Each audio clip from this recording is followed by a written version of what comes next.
What is up, guys? Welcome back to another video. I hope you guys are doing great. Today I have the pleasure to review this brand new NewBeeDrone SavageBee ultra lightweight toothpick HD drone, which seems incredible on paper. But is it any good in real life? We'll find out today.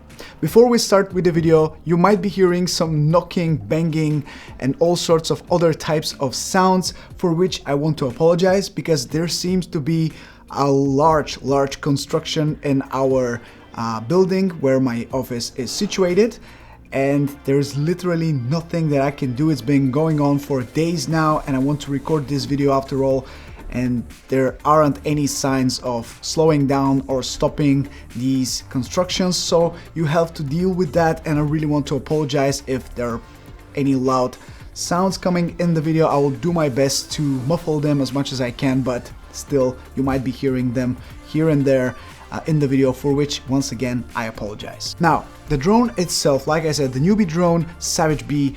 NewBeeDrone, they are back with a bang, because this drone is a very ambitious type of drone. It's a toothpick sporting the O3 air unit, and it's pretty much a flying O3 air unit, which is super convenient for such a small drone with such a great camera on board. We have an 84 grams total weight without the battery, of course, which makes this, I believe, the smallest and the lightest drone that I've ever flown, with such an amazing camera on top. So we have a very interesting design on this drone. Pretty much all the components are stacked on top of each other, making this a very compact and tiny drone.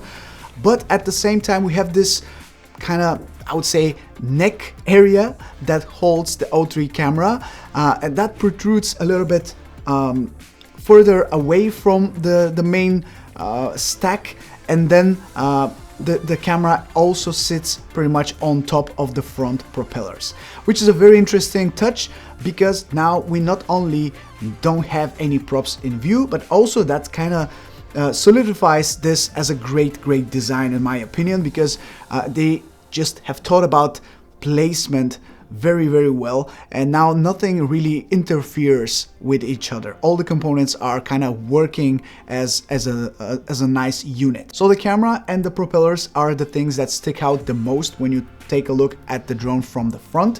So of course, if you hit something, they will be the first things to take that hit.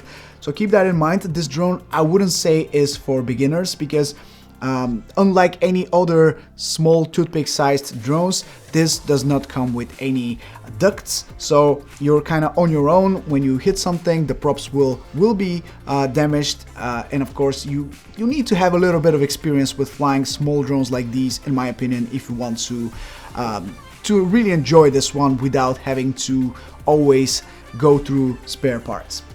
Now, there are spare propellers in the kit, and also two additional frames. These frames that hold the O3 air unit and the camera itself, so if you happen to damage them, you can exchange them. You have two more, in total of three for this whole kit. We have the antennas on the back, which are very small. The traditional air unit has been exchanged for this dual setup that you have on both sides. Keep in mind, this setup is great for normal flying, but when you do a little bit more freestyle, or when you are flying a little bit faster with this drone, they tend to fall back a little bit like this.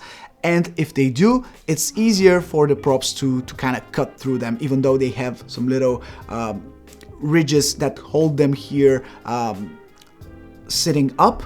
Have that in mind, just in case. You already know what the O3 air unit is about. You've seen it many times on this channel, so of course we don't really have to talk about that. But the biggest thing about this drone is just the fact that it holds the O3 air unit without any issues. Like I said, this is an 84 gram drone, and then depending on what type of battery you put on it, it will be about 110-120 grams, which is still fantastic for a drone like this. And let me tell you, I am struggling to find the words to describe how puzzled I was with the amount of speed that this picks up, with the stability that it has, because I was not expecting that. You've seen me try many drones that are a little bit more a little bit bigger than this, a little bit more powerful than this. So I was a little bit skeptical how this would fly. I was thinking that it will be, you know, like a little toy, but let me tell you, that was not the case. I was severely impressed, and I'm thinking, why do companies even make those 2.5-inch drones if they're not like this? Because this still uses 2.5-inch propellers. This is still considered a 2.5-inch drone, even though it's a toothpick, but it still uses 2.5-inch propellers, so it has a lot of power, even though it's a 2S toothpick. I was really impressed for cruising and for, you know, going through tight gaps. This has to be the best one that I've reviewed on this channel, because all the other ones, they might be a little bit more rigid, they might be a little bit bigger and more powerful, but nothing beats the small form factor of this, combined with the great camera quality of the O3, and also combined with the fact that you just have the speed whenever you want it. You can do some light freestyle here and there. I wouldn't really advise you to, because I don't feel too confident in this one, but still you can do some small dives, you can do flips and rolls.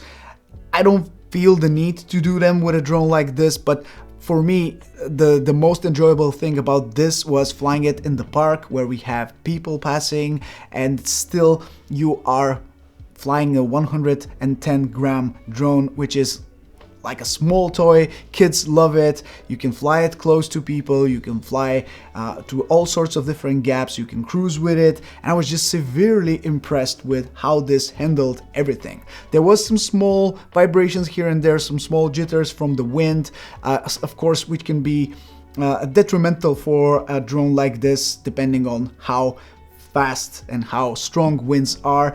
But you probably wouldn't even fly this in stronger winds anyway. And NewBeeDrone says that this is not an indoor drone. This is an outdoor drone, and you shouldn't fly it indoors, which is really interesting considering the fact that this is so small, but they don't advise you to fly it indoors because it's so powerful. That just goes to show that this is really made to be flown outside, to be enjoyed by everyone, and I would definitely just enjoy it in situations like these where I need to fly close to people, where, you know, I don't want to bother them, but I also don't want to, you know, to risk with damages, or I don't want to, I just want to have taken all the precautions I can to fly according to the regulations, and also to get the best quality possible from such a small drone. Because with an O3 air unit, you can slap an ND filter on it, you can lock the manual settings and just get that footage, especially if it's in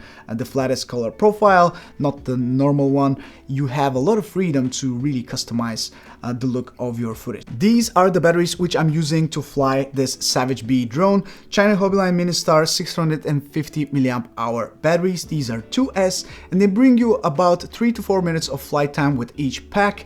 Now, of course, that can be changed depending on your flying style, so some people can get to about 5 minutes of cruising. If you're cruising a little bit faster, or you're doing some freestyle here and there, it will be around 3 to 4 minutes. It really depends on how you plan to fly this drone. The price is $400 for the bind and fly kit of the SavageBee, which I think is a fantastic price considering the price of the O3 unit itself, and then you get the whole thing obviously put together and ready to be flown straight away after you bind it to your controller.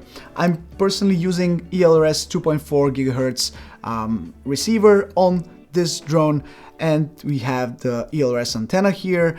You have a spot for your battery here on the bottom, and the battery, of course, is with an XT30 connector. So this is the SavageBee by NewBeeDrone, a fantastic piece of kit that I highly recommend you to check out if you're on the market for a small toothpick sized 4K drone. This is going to be a great choice. I will link it down in the description if you want to check it out, if you want to buy it, and also I will link a battery for this drone, which you can also buy if you're interested in getting a battery for the drone itself as well. Keep in mind, these will not be enough if you only get one. I advise you to get at least 2 to 3 batteries to at least have some normal flying time out of this drone. And of course, it's up to you on how many you want to stack up on.